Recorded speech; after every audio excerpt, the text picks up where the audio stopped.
Good morning বন্ধুরা। সকাল সকাল চলে এসেছি একটা নতুন ভিডিও নিয়ে। সকালবেলা ঘুম থেকে উঠে আজকে শরীরটা অতটা ভালো লাগছিল না, শরীরটা যেন ম্যাচ ম্যাচ করছিল। একটু বসে রান্নাঘরে চলে আসলাম টিফিন করতে। কি টিফিন হবে সেটাই ভাবছিলাম। তারপর চিন্তা করলাম কালকের রুটি রয়েছে, একটু আলু ভাজি আর রুটি আছে, রুটি দিয়ে দেবো। দেখো কড়াইয়ে তেল দিয়ে দিয়েছি, তেলের ওপরে একটু হলুদ দিয়ে দিয়েছি। আমি একটু হলুদ দিই যাতে না ছেটে। তারপর আলুগুলো দিয়ে দিলাম, আলুগুলো দিয়ে নুন হলুদ দিয়ে কাঁচা লঙ্কা চিড়ে দিয়ে দিলাম। তারপর একটু নাড়াচাড়া করে ঢাকা দিয়ে দেবো। এদিকে আমার বর গেছে বাজারে। এদিকে আমার শরীরটাও ভালো লাগছিল না, জানি না কি আনবে বাজার থেকে। ওদিকে আলু ভাজা বসিয়ে এদিকে বাসি বিছানা তুলতে এসেছি। আমার ছেলেকে বললে ও করে দেয়, ওর স্কুলের অনেক হোমওয়ার্ক রয়েছে, এই জন্য ওকে আর বললাম না। আমার ছেলে কিন্তু অনেক কাজ পারে, বিছানা তুলতে পারে, বিছানা করতে পারে, ঘর ঝাড় দিতে পারে, ঘর মুছতে পারে, পুজো দিতে পারে। মাঝে মধ্যে আমি একটু আধটু করাই, কারণ আমার যদি কোনো জ্বর টর বা শরীর খারাপ কিছু হয় তখন তো ওকেই করতে হবে। হ্যাঁ, হয়তো কাজের জন্য একটা বোন আছে, কিন্তু সে কি আর সব করে দেবে? হ্যাঁ, বললে হয়তো বোনটা করে দেবে, কিন্তু সে তো আর সবসময় আমার ঘরে থাকবে না। আমার মনে হয় সব কাজই সবাইকে শেখা উচিত, কার কখন কাজে লাগে। তারপর আমি চা বিস্কুট খেয়ে বাসি ঘর ঝাড় দিতে চলে আসলাম।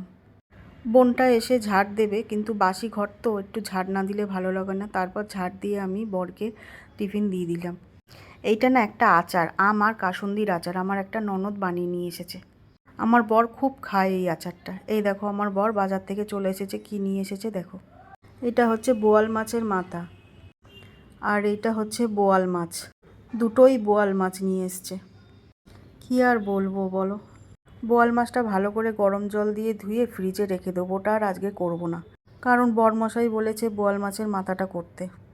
আর বোয়াল মাছের মাথাটাও ভালো করে গরম জল দিয়ে ধুয়ে নেব। বোয়াল মাছের এত বড় মাথা না খাইনি।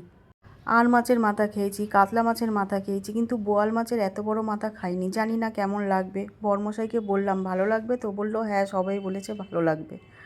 তো দেখা যাক কেমন লাগে। এদিকে আমি সবজি কাটতে বসে গেছি। আমার বটিটা দেখে হয়তো আপনারা ভাবছেন কত বড় বটি। হ্যাঁ, সত্যি বড় বটি। এটা আমার শ্বশুর বানিয়ে দিয়েছে। খুব ধার জানেন। এই দেখুন, এই সেই লঙ্কা, সিকিমের লঙ্কা। আপনাদেরকে বলেছিলাম না সিকিম থেকে লঙ্কা নিয়ে এসেছি, সেই লঙ্কা। কিন্তু একদমই ঝাল নেই লঙ্কাগুলোয় জানেন। অর্ধেক তো নষ্টই হয়ে গেছে, ফেলে দিলাম। আর এই কটা আছে তরকারিতে দিয়ে খেয়ে নেবো। এদিকে আমি আদা রসুন পেস্ট করে নেবো। ওদিকে মাছের মাথাটা ভাজা বসিয়ে দিয়েছি, আর এদিকে একটু ডাল সিদ্ধ করতে দিয়েছি আমার ছেলের জন্য। আপনাদেরকে তো আগেও বলেছি আমার ছেলে ঝাল খেতে পারে না, এই জন্য ওর জন্য একটু ডাল সিদ্ধ বসিয়েছি। ওদিকে রান্না বসিয়ে দিয়েছি, এদিকে কাচাকুচি করে এদিকে মেলতে চলে এসেছি। তারপর রান্নাবান্না সেরে সব কাজবাজ সেরে স্নান করে পুজো দিতে চলে এসেছি। আপনারা হয়তো ভাবছেন বাবা একটা সিংহাসনও নেই। হ্যাঁ, সত্যি আমার সিংহাসন নেই। দেখা যাক ভগবান কবে দেয় একটা সিংহাসন আমাকে। তো আমার এদিকে পুজো দেওয়া হয়ে গেছে, এবার আমি যাই ওদিকে কি কি রান্না করেছি আপনাদেরকে দেখাই।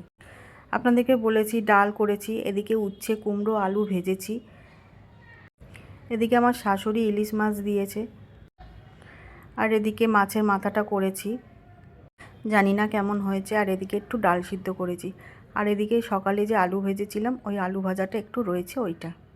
এই হচ্ছে আজকের মেনু। তো চলুন খাওয়া দাওয়া করা যাক। ওদিকে আমার কর্তামশাই বসে আছে খাবে বলে, ছেলেও বসে রয়েছে। ভিডিওটা এখানে শেষ করলাম। যদি ভিডিওটা ভালো লাগে তাহলে একটা লাইক শেয়ার আর সাবস্ক্রাইব করে দেবেন। আজকের মতো টাটা।